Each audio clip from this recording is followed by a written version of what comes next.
Process Engineering, Dr. Ludo Demy, and he's going to give a brief introduction of both journals and introduce our speaker for today.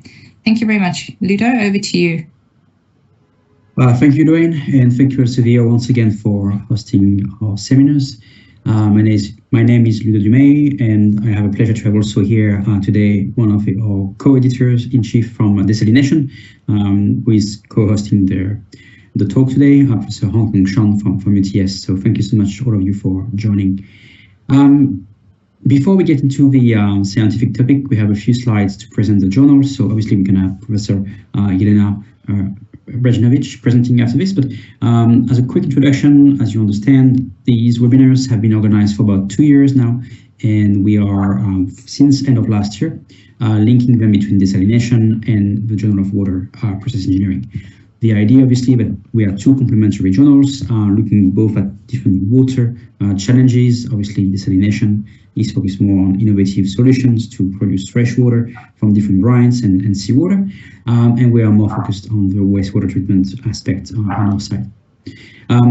So this is for desalination. For GWP, my co-editor-in-chief is Professor Chao Cheng Wang, who might not be here today. I'm not sure if he could join today, but we have developed synergies between the two journals, and in a sense, you are very welcome to submit your papers or contact us for VSI proposals if you have any, because we are always happy to get ideas and people volunteering on both journals, I think, to get topical VSIs edited through the journals.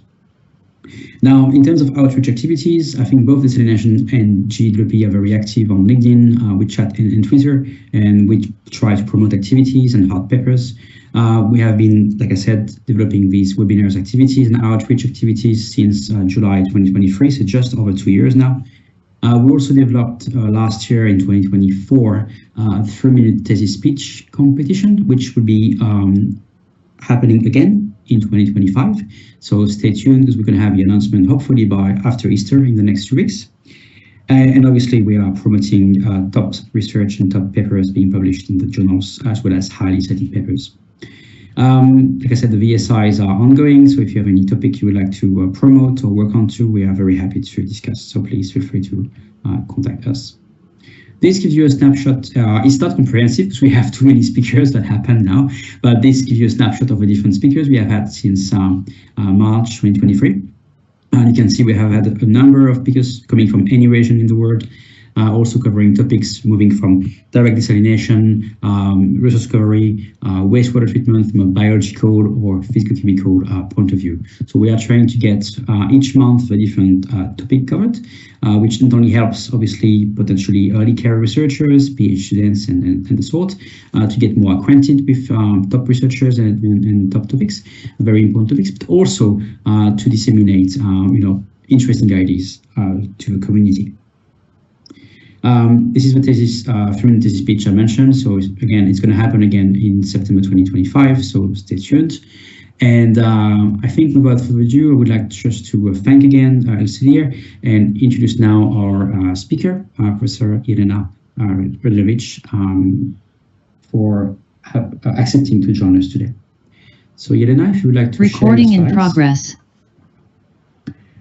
So as a brief introduction, but I guess Jelena can complement this, and also, you will see from her research the specific topics. But Jelena has been working for a number of years on electrochemical based water treatment, especially trying to develop materials, adsorbents, and catalysts that can be utilized for wastewater management and specifically resource recovery. So I think it overlaps really nicely with the topics of both desalination and GWPE in that context. Jelena did her PhD at the University of Barcelona, and she finished, I think, in 2009, and has been moving to the Advanced Water Management Center in Queensland for a couple of years, a few years. And then in 2014, she moved to the Catalan Institute for Water Research, where she is still, in a sense, located until now. Jelena has been obviously very active on the research side, leading a number of projects at European and Spanish level. So it's a great pleasure for us to have you here today, Jelena, and we look forward to your talk entitled electrochemistry as an interface for nanotechnology, enhanced water treatment, and resource recovery. So Jelena, the floor is yours. Thank you. Okay, so can everybody hear me correctly, hopefully? Yes. Yes, okay, good. And you can see my presentation, I assume. Okay. So first of all, thank you very much, Ludovic, for inviting me. It's it's a pleasure to share a little bit of our science with everyone. I am actually not going to make this typical intro about myself and research institute. I'm sorry, but I thought I was trying to stay within the time, so I'm going directly to science that we do. But basically, I mean, I had a very long international trajectory. Actually, Australia was more than a couple of years. It was in the end 5 years. I went for a couple of years, but it was 5 years. And since 2014, I have been working here in Catalan Institute for Water Research, that is in Girona, so that's very close to Barcelona in Spain. So today I will tell you a little bit. So I have been doing, let's say, electrochemistry. I have been working on this topic since Australia, and I'll explain a little bit what hooked me up as well here, and I will show you our work from the past, let's say, 6 years, what we have been doing. So all this research that I will present today started from a European Research Council project, and I think here I wanted to make a little bit of intro of what these projects are. So European Research Council, for those outside of Europe, it's a special entity within, let's say, European Commission that funds high-risk, high-gain projects always. So they really want you to depart from mainstream research and that you kind of produce something original. So these kind of projects, actually, it's a very kind of exclusive club because the ERC supported this early research on graphene, on mRNA vaccines, and so on. So as you can imagine, in our field of water treatment, resource recovery, whatever, they tend to be very, very rare because we are, well, generally engineers, chemists, whatever, but we do have a bit more conservative science. And so there are very, very few ERC projects that even have to do anything with water. So I was lucky enough to get this first one. This was a starting grant, Electron for Water. And there we got quite significant funding for over 5 years to develop three-dimensional electrochemical water treatment systems. And our focus was a lot on reduced graphene oxide-based materials, and I'll explain why. So the first thing here to start with is to kind of think first why I thought this research would be needed in terms of electromaterial development. And since electrochemical water treatment or resource recovery systems, essentially there you have heterogeneous catalysis. Reactor design is really, really important, okay? But the electrode material really is the key. And it was the main kind of also bottleneck of this technology. The two main limitations of these electrochemical treatment systems was very low current and conversion efficiency for electrochemically degrading trace organic contaminants, which you have typically at whatever nanogram, at most microgram per liter level. So this leads to very high energy consumption. And also on this graph, what I've shown here is a good example of use of electrochemical systems for electrooxidation of a perfluorinated compound. In this case, it's perfluorooctanoic acid at a commercial electrode, here Born Doped diamond. There we not only follow the let's say the removal of the parent compound, but also degradation of the foreign byproducts, and overall you end up with a very high energy consumption. And keep in mind that all this is whatever 30 kilowatt hour per cubic meter for this lab scale system. This is under very, very strong recirculation. So in this case, especially for PFAS, since this is a surface-based reaction, you need a very high electrode surface area. And there you have a limitation of the electrode price as well. So BDDs tend to be expensive. And so you really cannot improve this much more. And another very important limitation is that in all commercial anode materials, you have very rapid oxidation of chloride ions to chlorine and chlorate and perchlorate even at these high anodic potentials that are typically required to degrade organic pollutants. And actually this graph that shows an increase in toxicity with supplied charge. In this case, this was just toxicity to Vibrio fischeri. So this actually reflects not even chlorate and perchlorate, but organochlorine byproducts formed by this reaction of hypochlorite with organic matter. So this increase in toxicity is something very, very difficult to avoid, because, or not to say almost impossible really, because chloride is a very electroactive anion and it gets oxidized very quickly, and it's really a naturally occurring anion. So it's going to be very challenging to find anything that does not contain chloride, including, for example, drinking water. So this was one of the first results that I got as an early postdoc in Australia. It was well, a bit depressive, but still it kind of it made it interesting for me to continue actually working on this and see if there's a solution. So if we think about what an ideal electrode material should look like, so we would want to have something, well, here I call it kind of the holy grail, and there's, well, a photo of Indiana Jones, one of my favorite movies. So we would like to have a nanode that has a very high electrocatalytic activity for the degradation of organic pollutants, and at the same time, ideally, a low electrocatalytic activity towards this chlorine production, chlorate and perchlorate production.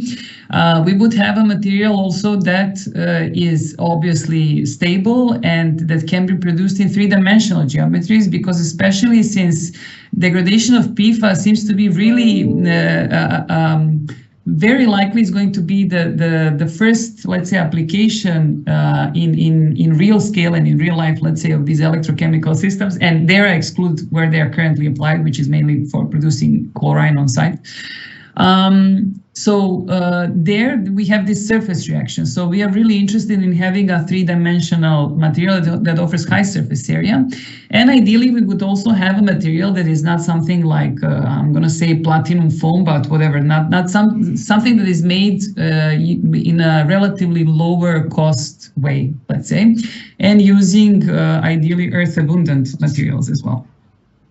So we started looking a lot into graphene-based materials. Basically here, initially, what was interesting to me was that there was a lot of research on graphene-based electrodes in other fields. So in the development of supercapacitors or sensors and so on, there was very little research done in our, let's say, water treatment field.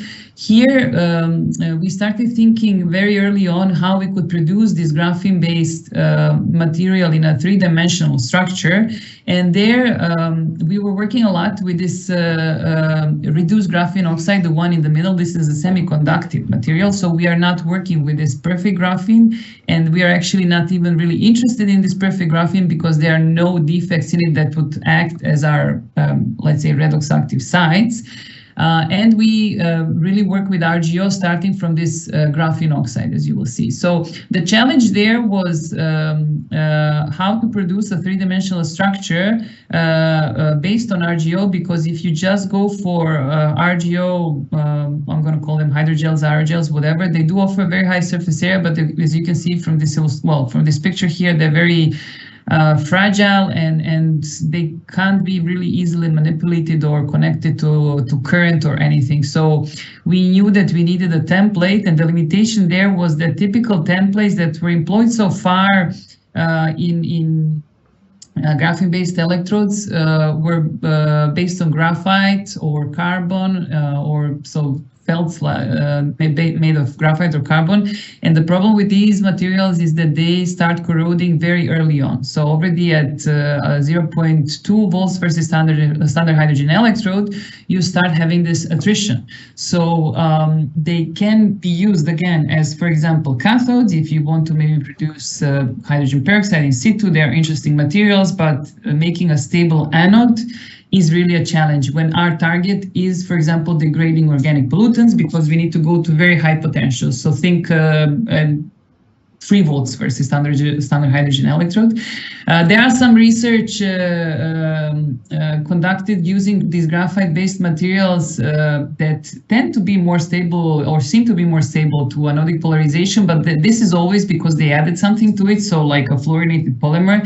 But this is, like I said, the asterisk here is it's a little bit, I mean, dangerous. You really do need to evaluate the stability of that, because that may release some PFAS, for example. So we were searching for a stable template, and here, well, I had a very creative postdoc. This is Dr. Luis Pires.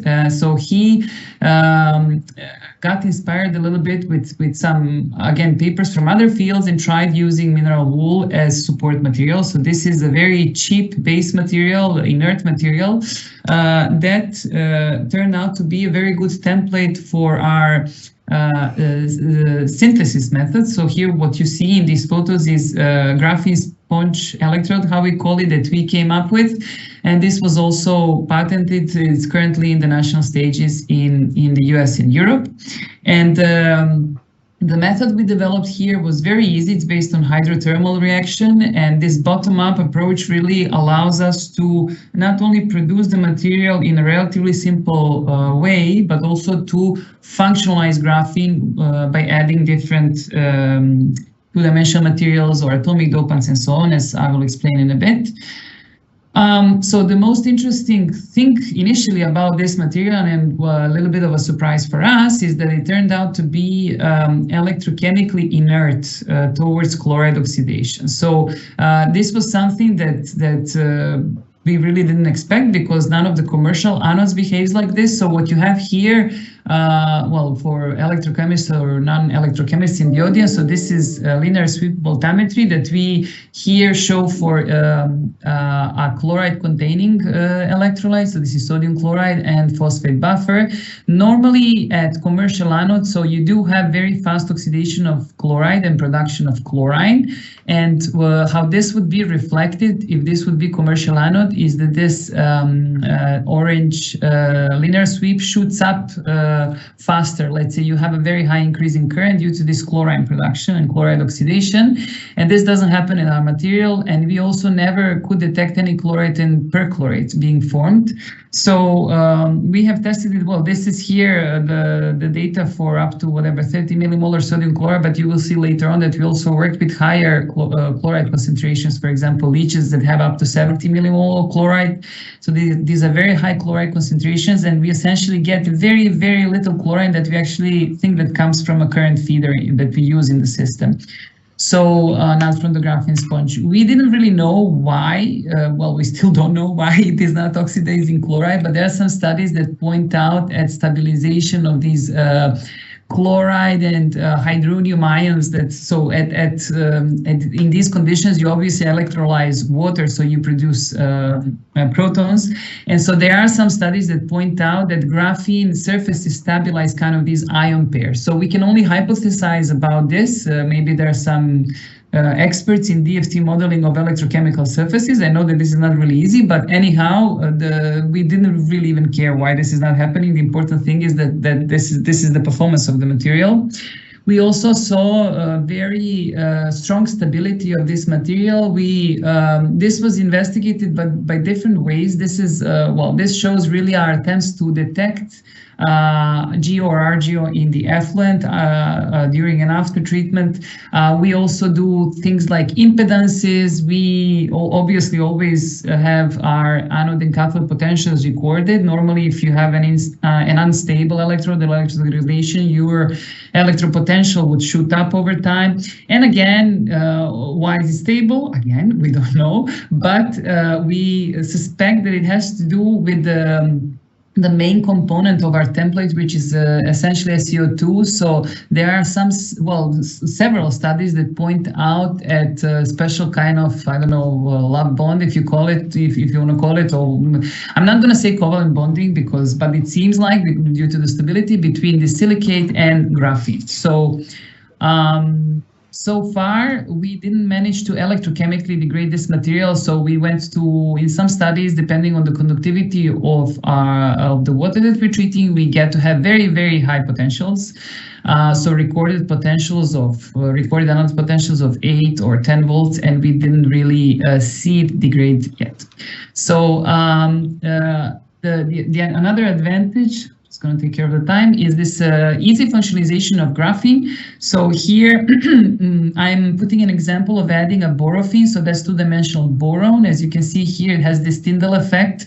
And we can add that easily into our geodispersion and produce a borofin functionalized graphene sponge, which has interesting characteristics. Here, if you only look at, for example, the blue the blue bar, there's a big increase in the concentration of hydroxyl radicals that we estimate based on our experiments with terephthalic acid. When we have a borofin functionalized graphene sponge anode, then just undoped graphene sponge anode. And this also is reflected in much lower charge transfer resistance when we perform electrochemical impedance spectroscopy. Here I have to apologize. I have a repeated joke from my talk in GRC conference last year. So what we did try is different kind of dopants, and almost anything that we put has an effect. And there's a very, very good paper that has a funny title. And this is from a group that I respect a lot. This is a group of Martin Pumera that says, will any crap we put into graphene increase its electrocatalytic effect? And the answer really here is yes. Almost any crap you put into graphene will enhance its electrocatalytic effect. In this study, there is a chicken here because they used guano. And guano is rich in nitrogen and phosphorus, and you create electron deficient sites in this graphene network, and obviously you see an effect. So indeed, there's a lot of possibilities. Unfortunately, it all has to be, at least for us, experimental. Maybe in the future we can do some machine learning and just conclude what we need to do with graphene to make it amazing. But for now, we have been playing a lot with different 2D materials. We even managed to deposit metal oxides onto it and have stable material. And right now we're working a lot with functionalization with amino acids that I will show in a bit.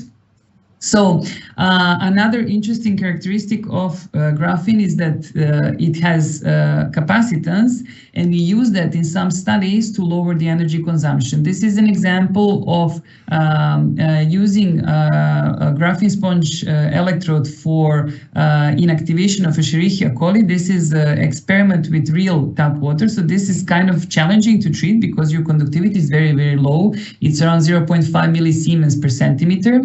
And there we played a little bit with applying continuous current and applying current in intermittent, so on-off mode.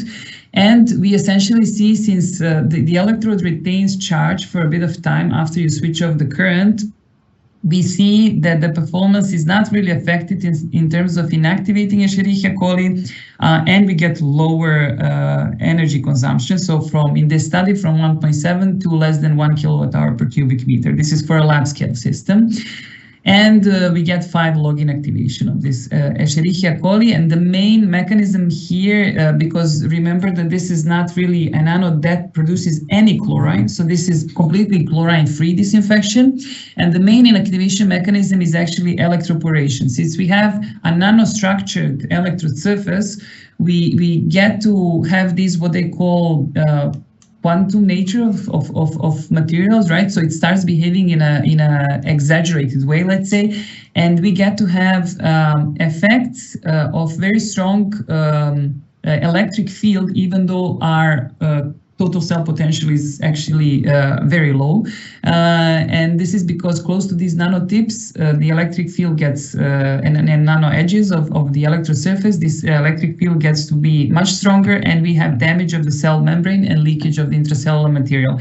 And this can be seen really well. So this is now data that is currently under revision in a water research journal. So what we have here is inactivation. In this case, it's a gram-positive bacteria. Actually, quite a difficult one to remove, because not only it's a gram-positive, which has like a thicker membrane, but also it has antibiotic-resistant genes inside. And here we have results for its inactivation in open circuit. So there is some inactivation only due to flow of water through this graphene sponge electrode, just based on physical damage. So just based on bacteria interacting with the electrode surface. And then when we apply current, obviously we enhance this, and the white part of the bar is showing the inactivation after the treatment. So we treat the water and then we store it to see if we have any reactivation, or if this damage is really irreversible. And indeed, it is irreversible because we even see further decay in bacterial concentration. And well, here you can see some images how when we perform SEM, we see these damages occurring at the cell membrane due to electroporation. That again occurs instead of what you typically need to apply using flat electrodes, let's say would be 10 to 5 volt per centimeter of electric field gradient, and we have 2 to 4 only, so much lower electric field gradient. And now, well, I will obviously talk a little bit about PFAS, but I'm not going to allow it to monopolize my talk because I always talk about PFAS only. So this is one of our published studies, data from one of our published studies that shows degradation. In this case, these are the long chain ones, let's say the PFOS and PFOA at graphene sponge anode. So here we have, well, quite a lot of results, and I'm going to try to be very brief. The important thing is to maybe pay attention to the results that we got for their degradation or removal, let's call it, in leachate. And next to it, there is this 10 millimolar phosphate buffer. I'm putting that as an example because we try to investigate let's say how it performs in the same conductivity kind of buffer solution. And here you see that we have different removal mechanisms. I mark here complete, so we have complete defluorination in black, then we have partially defluorinated, so oxidized fraction, but not completely defluorinated. This is the gray one, and then electrosorbed fraction is the dashed one. So this is again one pass through this small reactor that you see on the side. So even though the degradation, let's say, is not complete, it allows us to estimate really well what our electrode can do because this is a very small upscale reactor and again used in one pass mode. So here, it is important to pay attention to the following. Let's say that first, that we can defluorinate this PFAS. Second, that we do that without forming chlorate and perchlorate. Okay, and this is in the presence of now I don't have 7 grams per liter. I don't have my glasses on. 7 grams per liter of chloride that we have in leachate. One interesting thing for us here that made us kind of explore this more was the fact that this performance of the system in leachate was actually much better than in clean phosphate buffer solution of same conductivity, which is this 100 millimolar phosphate buffer. And this is because of another funny behavior of graphene when electrochemically polarized. So phosphate ions basically are cosmotropes, and they are very strongly hydrated, much more strongly hydrated when compared, for example, to chloride ions. And it's difficult for them to shed this hydration shell and interact with the surface of the graphene sponge electrode. So you can see here, these are the impedances on the right-hand side for clean phosphate, nitrate, and chloride solutions. And you see that this is reflected, this behavior of anions and their interaction with the graphene sponge electrode surface is reflected in charge transfer resistance of the material. So the material is actually more resistive in phosphate than in chloride, for example. And also from this slope that represents the Warburg impedance, you can see also that these phosphate ions also have slower diffusion, for example, within the electrode material than the chloride ions. So this blocking, if you want to simplify, this blocking effect of phosphate ions was responsible for this funny behavior that we saw, that the material under same condition actually performs much better in a stream as complex as limestone leachate that has a lot of organic matter, a lot of anions in it, than clean phosphate buffer solution. And this is, again, unpublished data that shows that we can, since our material is low cost, it kind of makes sense. Well, in this case, this is still upscale, but just coupled reactors. We have the bars for single and double reactors for different PFAS. And I put this here because there are also shorter chain PFAS that we're working with now, such as TFA, for example, trifluoroacetic acid.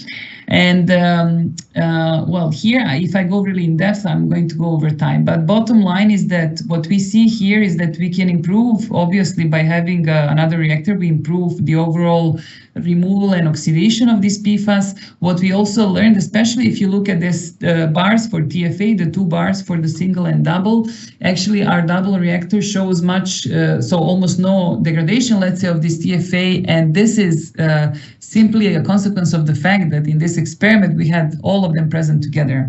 And we have formation of this TFA, as you could expect, from longer chain PFAS that are present here, because we have them until C8, so PFO and PFOS are the longer chain ones. And so this is why we get this result. But the important thing is that we know we can oxidize it. Basically, it's going to be a matter of the electrode surface area that we have and overall energy consumption. Here for the 2 reactors, it was 16 kilowatt hour per cubic meter. But this is still lab scale, and this is something that we're improving now in other reactor geometries that we are developing for a pilot scale system. So this is very briefly to explain the path of this technology, what we are doing now. So the results that are shown so far, they were from starting grant, and these last results were actually from a Marie Curie grant of Elizabeth Cuervo Lumbaque. So she's a postdoc in our group. From there, we went on to develop our first scalable reactors, let's say. So we moved from these lab scale systems to something that would be present in the pilot, because the way you upscale electrochemical systems is similar to how you upscale ROs, so by modules. And this was a ERC proof of concept grant that finished last year, and we have recently secured a European Innovation Council transition grant. So this is a project that will begin this year, mid this year, and there we will actually we will do some further improvements in the electromaterial development, but most importantly, we will develop really fully system integrated prototypes that we will also test on site. And there we have a consortium that will help us do that with Fraunhofer, Cialetti from France, and Amphos. This is an environmental consultancy, Amphos 21 from Barcelona. So as the name of the grant says, transition. So this is going to allow us to transition from research to, let's say, commercial applications and establish our spin-off company based on this technology. So this is just very briefly. And by the way, we'll be looking for people starting from September, so just for those who want to join us. And I want to talk very briefly, because normally graphene sponge electrodes monopolize completely my talks, and I feel a little bit bad because we did do other things as well. And since the topic here was interface, so using electrochemistry as an interface, again, for nanotechnology, for water treatment and resource recovery. So we did do a little bit of resource recovery, and well, we are doing that actually more now, which I will explain also in a bit. So here we developed a different kind of material. Here we have an example of titanium dioxide nanotube array electrode that we coated with manganese oxide. So this was initially, this work was performed by Natalia Sergenko. She's right now working at UC Berkeley. We started using manganese oxide as a non-toxic, let's say, earth-abundant element, and also very good catalyst. There's a bit of a tendency, let's say, in the maybe past 5, maybe more years of using manganese oxide in homogeneous solution. Here, the advantage really is that when you coat it on an electrode, when you use it immobilized, it's not anymore a sacrificial oxidant, because you can keep regenerating or reoxidizing this spent manganese. And we need to have this nanostructured surface. Actually, well, first of all, it increases greatly the performance of the material, but most importantly here, it was not even possible to deposit manganese oxide on just bare titanium. So this nanotube array structure really was essential for ensuring that the synthesis process is viable, that we have this fast reoxidation of manganese, because these nanotube arrays, they act kind of like electron highways, and have much lower resistance than if you would just have their titanium. So we used it here for selective oxidation of sulfide to elemental sulfur, and then this sulfur can also be recovered. The mainstream approach in this electrochemical control of sulfide was always oxidizing sulfide all the way to sulfate, simply because this is what, in general, commercial anode materials, so for example, I don't know, mixed metal oxide, this is what they do. But there, the disadvantage is that you do have in under anaerobic environment, again, obviously reformation of this sulfide. Carbon-based materials can oxidize sulfide to elemental sulfur, but the problem is that at all of them, this sulfur remains at the electrode surface and it's an isolator. So essentially you get to a halt at some point. We used our manganese oxide coated NTA, so nanotube array anode. For this sulfide oxidation, we were kind of inspired by the fact that in sediments, manganese has very high affinity towards sulfide. And indeed, we did see very, very high affinity, even in complex streams, for this reaction of sulfide oxidation to elemental sulfur. And application of current here enabled us essentially to recover this reacted manganese for by applying current. So this can be really well understood, let's say, from this graph, where we can see how sulfide concentration is decreased. These are just normalized concentrations of sulfide. It decreases even without any application of current, so in this OC, open circuit, but very quickly you get a halt because you essentially have dissolution of your electrode after reacting. And if you apply high enough potential, but still keep in mind that these potentials are very, very low still, the highest one we applied is 0.8 volts, you have an ongoing oxidation, let's say, of sulfide and a stable material, because application of this potential regenerates this reactive manganese. And again, here we don't have to go to very high potentials because manganese oxide is actually doing the work. It's essentially a catalysis and not so much electrocatalysis. Electro part, we only use it again to regenerate this manganese. So we kind of investigated what happens also in terms of the pH impact, because when we were working with real wastewater, we never really saw that this formed sulfur remains at the electrode surface, which is the case of the carbon-based materials, which is very good because we have we don't have electrode passivation, so the reaction keeps on going. However, if we went to pH 12, which we found interesting because sulfide, let's say, removal and recovery would be very interesting for some industrial wastewaters, or for example for scrubbers, because in scrubbing, for example, the biogas, to remove sulfide, you use very high amounts of caustic.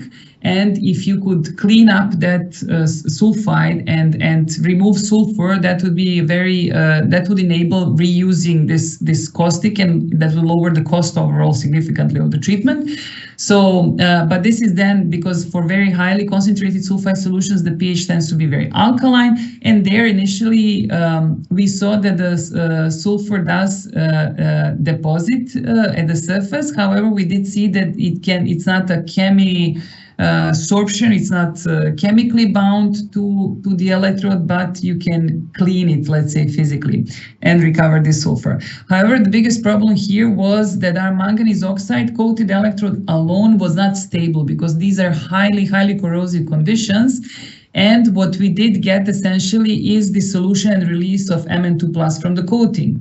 So, well, here I have some references. These are, again, studies performed by Natalia Sergienko. So she discovered that by co-doping this manganese oxide with molybdenum, and also in this case polyaniline, PANI, we can greatly improve the stability of this material and also its electrocatalytic activity. So much so that she was able to treat even 200 millimolar sulfide solutions. This is high. This is extremely concentrated, extremely corrosive environment, and this was because molybdenum doping of manganese oxide essentially has here a key role in stabilizing this manganese oxide. It also lowers the charge transfer resistance again, and essentially also the overall energy consumption.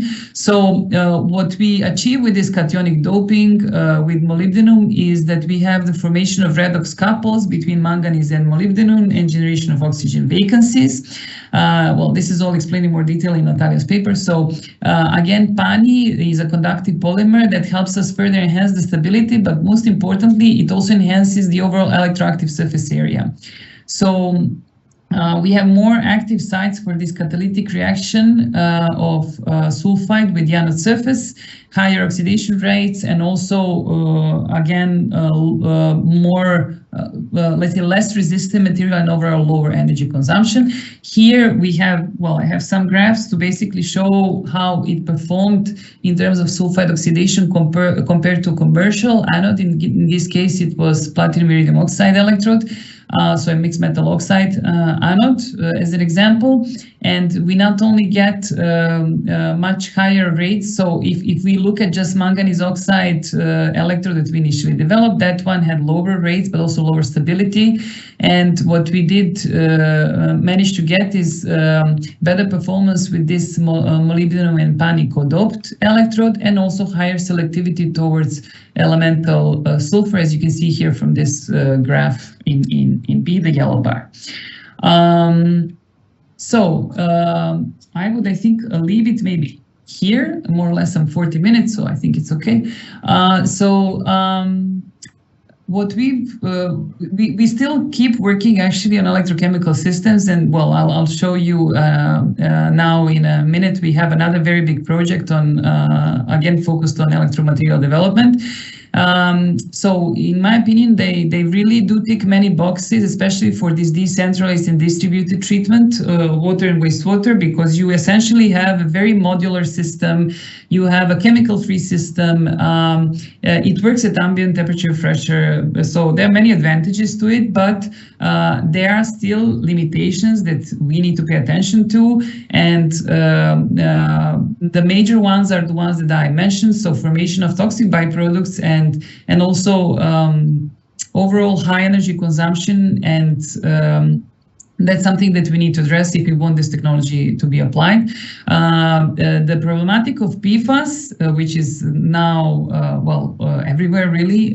So this is something where I think electrochemical systems have the opportunity to leave the lab and really be applied at real scale. And so we think we made a really important step towards that, but obviously we still need to do more research, and we are developing our technology, not only upscaling, but also working on our material and so on. Again, in terms of the second part of my presentation, so far, we got very good data for this electrochemical control of sulfide. This is, depending on the anaerobic system, something that could be feasible to apply.